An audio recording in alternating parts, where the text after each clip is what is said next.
Welcome to the Mindset RX podcast, a show for functional athletes who want to gain a champ's mindset.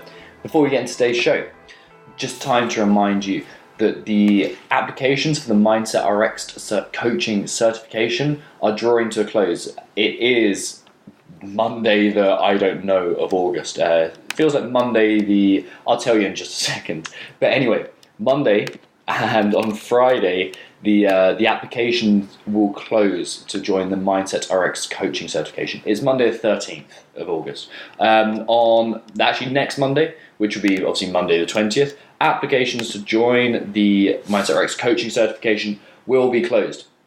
To get your applications in, all you need to do is email tom@mindsetrx.com, and doing so will kind of enable me to send you a bit more information about what the Mindset RX coaching certification is and how you can get enrolled in it, and also like how it's going to change your life without being over dramatic about it.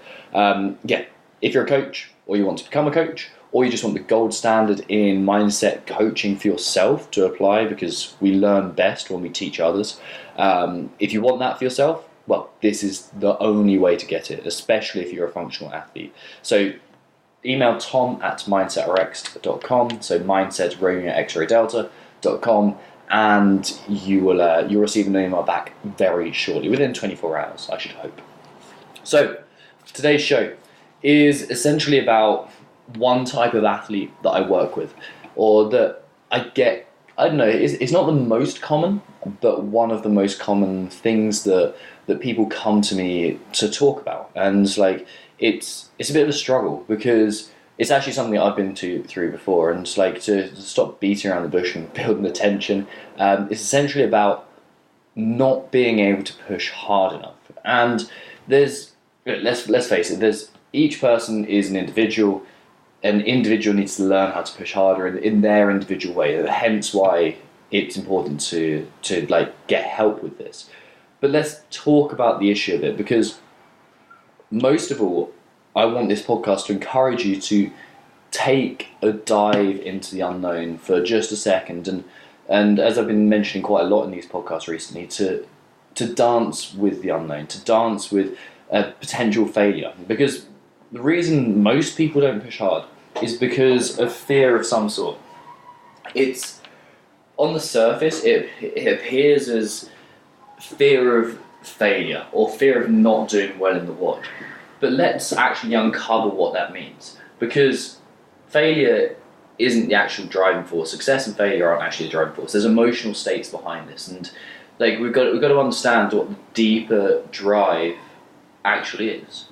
And the thing that we're actually scared of, most of us, if we look at Maslow's hierarchy of needs anyway, like the fundamental basis of this is that we're feared of being socially kind of rejected. Like everyone will look at us and think, oh, they're shit. And especially if we've been, like, this usually falls into two categories. Either we're brand new to CrossFit, in which case you need to get used to it, but some tactics will help you. Or we come into the second category, which is, I've been training for a while and I'm actually pretty good, but I've begun holding back because I don't want to fully expend my energy in case I fail. And then obviously it goes further into what we just discussed. Like we prove that we're not worthy of being around these people. We feel socially rejected to some degree. So we have that side of things. And because most of the people who struggle with this will be good athletes to some degree, because they know themselves better, but we hold ourselves back. And like the reason CrossFit worked to begin with was because of the intensity it generated, or it required to do well in. And we learn over time pacing strategies, so we can always give 90% and never quite 100%. We develop like a deeper knowledge of what it feels like to go to 100%. And let's face it, going to 100% and to go like well beyond that red mark is not an enjoyable experience all of the time. Like sometimes it can be fantastic, don't get me wrong, but like other times it can just be like the worst, when you're feeling sick for about an hour afterwards and it's like, why am I doing this? Sometimes you get to that point, and it often happens that we just get there like once or twice, and then it's enough to push us back. And I remember like Like I remember holding back so long, and like what really triggered me to go further into this was, first of all, the realization that I'm not in this to look good. And this sounds so overly said, it sounds so cliched almost because it's said so much, but you're not in this to be better than anyone else. You're not in this to compare yourself on Instagram or Facebook, and you're definitely not in it to be better than the other people in the box. You're in this game of fitness to become the best version of you possible. I'm assuming. Like, if you want to become the best in the world, guess what? You have to become the best version of you first. Like, you can't have the first without the latter. You have to become the best version of you. I doubt that if your goal is to get to the CrossFit Regionals or the CrossFit Games or to win the CrossFit Games, I doubt you're going to do that at 90% of your capacity. To eke out those extra bits is hard. But it's the only way you're going to succeed. To go to that red line, to go beyond that red line, and to, as I've said many times, to encounter the unknown on your own terms, to willingly go into it, because otherwise you're going to have to encounter it not on your terms. And when you encounter the unknown not on your terms, it's way less fun. It's usually in the form of injuries or failure as a whole, which, let's be honest, ain't fun. So, how do we begin to work with this? Well, there's a bunch of ways. The first thing is we need to accept that we need to move forwards and accept that you are the person standing in your own way.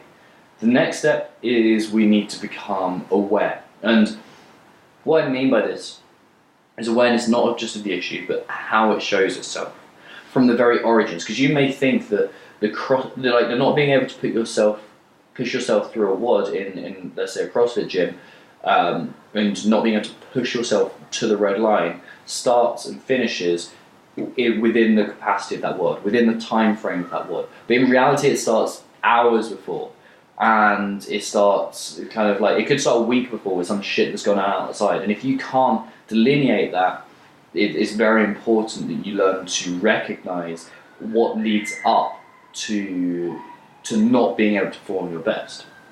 So we need to become, I just got attacked by the world's biggest fly. We need to become very aware of our language around this, our behaviours, our emotional states, our physical kind of sensations, and a bunch more besides. So it's this awareness that really generates the forward momentum. And then we have like accountability, which is essentially where you think, oh fuck, I need to work on this, and you either figure out the tactics on yourself, or you, for example, join the Mindset RX coaching certification or the Inner Athlete Performance Camp that we run at Mindset RX. And another little shameless plug, you can email tom@mindsetrx.com to get that in. And then finally we have adaptation. And adaptation is the process of just, okay, I've got the accountability, I'm now being accountable to myself, I've taken the decision that, you know what, I'm responsible for myself now, and I'm looking after myself as if I'm someone I'm responsible for. And once you've got that awareness, once you've got that accountability in there, the adaptation just takes place. So that's the key point. And there's something else that I was kind of bashing around the back of my mind that I didn't really intend to bring up on this podcast, but it's a really important one to talk about. The training that you put yourself through, every time you step onto the gym floor, every time you pick up a barbell, every time that you sit on a machine or pick up a kettlebell or whatever it is, every time you do that, you're encountering a metaphor for life. And this can be a bit deep, but let's look at it this way, because it's actually fascinating to kind of to see it as a whole. It's a metaphor for life because who you really are begins to show itself. When you encounter discomfort, when you encounter hardship, especially on a voluntary basis, you begin to see your true self. You begin to see whether you shy away from discomfort, and this obviously bleeds into the rest of life. You begin to see whether you're overly aggressive, overly tense, whether you get defensive, and whether you plan to not give your full effort. You get to see whether you're negative or positive, or whether you start looking at the past or the future. You learn shit about yourself. The thing that I learned most directly, and this was both in training in CrossFit, and it's actually during a horrendous set of 50 lunges, 5 sets of 50 lunges with dumbbells, and it's pretty nasty, is that, and then it carried on, and I found that it reasserted itself on the jiu-jitsu mats. I figured out that I'm way too defensive in some ways. And then I watched it just bleed into the rest of my life. And it's like, oh shit, I figured out a lot that will help me. So that's partially how training is a metaphor for life. But then you also have the other side too, which is just as interesting. So you found this shit out, but now this is a possibility for you to practice being the type of person you want to be. This is a chance for you to embody the personality and the values and the principles that you hold dearest to you. So when I talk about embracing hardship, that is one of my core values, and that's something I go towards as often as I can. And purposeful and directed hardship is kind of the in like kind of an asterisk or a footnote on that. I embrace hardship and I go towards it because it helps me, and this is something that I can cultivate by training. Consistent elegance, another thing that I'm talking about the whole time. I can go towards it as often as I can. So when you encounter that discomfort on the gym floor, when you go on the gym floor, this is a chance for you to practice, okay, this is the type of person I want to be. This is a chance for me to refine myself, to really draw out. You can imagine almost like someone carving a statue, a sculptor, like carving a statue. This is a chance for you to chisel away the shit on you that you don't want, and to reveal what is truly within you, which is limitless potential in quite an artistic kind of overly dramatic way. Like, you have this core of potential, of possibility, and you have all these sub-personalities within you that you can either build up or let fade away. You can have the one that is resentful and negative and like shies away from hardship. You can practice building that up, or you have another sub-personality, which is like, well, let's face it, you have hundreds, millions even of sub-personalities that you can build up. But let's say we're trying to build up a sub-personality of someone who embraces hardship, someone who is the type of person that you want to be. That's your chance to become the type of person you want to be. And like, when you practice that under intensity, guess what? In the rest of life, it becomes easier. In the like gym, obviously it's easier, but in your relationships, it's easier. In your work environment, it's easier. When you're, I don't know, if you do any mindset work, it becomes easier because the intensity, it amplifies what's going on in your mind. And it, first of all, it allows you to see it more clearly, to bring a magnifying glass up to it and to examine it. And it's like, oh shit, I've got this going on. And by the way, you might be pleasantly surprised what you find. Let's not kind of put that aside.